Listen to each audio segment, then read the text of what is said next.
નમસ્કાર મિત્રો, સ્વાગત છે તમારું અમારી YouTube channel Gujarat jobs and ન્યૂઝમાં. મિત્રો, સરકાર દ્વારા સરકાર પાસેથી આંગણવાડી કાર્યકરો માટે ઉચ્ચતર પગાર ધોરણ અને ગ્રેચ્યુટીની ચૂકવવા બાબત મહત્વની અપડેટ સામે આવી રહી છે. સરકારને વિનંતી પણ કરવામાં આવી છે કે આંગણવાડી કાર્યકરોના માનદ વેતનમાં વધારો કરે અને નિવૃત્ત કાર્યકરો અને સહાયકોને ગ્રેચ્યુટી મેળવવામાં મદદ કરે. રાહુલે સરકારને આંગણવાડી કાર્યકરોની પરિસ્થિતિઓ અને સામાજિક સુરક્ષામાં સતત સુધારો કરવાનો માર્ગ મોકળો કરવા પણ વિનંતી કરી હતી.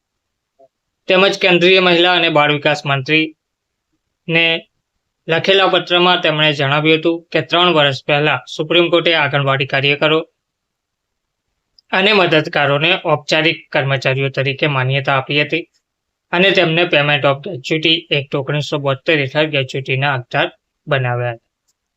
તો ભારત સરકારે આ નિર્ણયને લાગુ કરવા માટે હજુ સુધી કોઈ પગલાં લીધા નથી. લોકસભામાં વિપક્ષના નેતા ગાંધી દ્વારા આવું કહેવામાં આવ્યું હતું.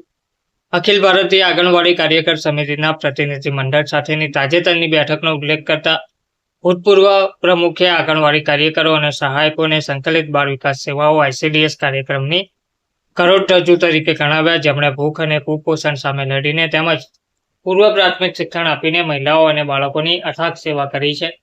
તેમણે કહ્યું કે કોવિડ કટોકટી દરમિયાન પણ તેઓ ફ્રન્ટલાઇન વર્કર તરીકે અંગત જોખમ ઉઠાવીને ફરજની ઉપર અને બહાર ગયા હતા. રાષ્ટ્રના વિકાસ માટે તેમની સખત મહેનત હોવા છતાં આંગણવાડી કાર્યકરો અને સહાયકો કમનસીબે અપૂરતા વેતન, કામ કરવાની પરિસ્થિતિઓ અને સામાજિક સુરક્ષાના અભાવથી પીડાય છે. 26 માર્ચના તેમના પત્રમાં ગાંધી દ્વારા આવું જણાવવામાં આવ્યું હતું. તેમણે કહ્યું છે કે પ્રતિનિધિ મંડળ દ્વારા ઉઠાવવામાં આવેલો સૌથી મહત્વનો મુદ્દો ગ્રેચ્યુટીની ચૂકવણી ના કરવાનો હતો.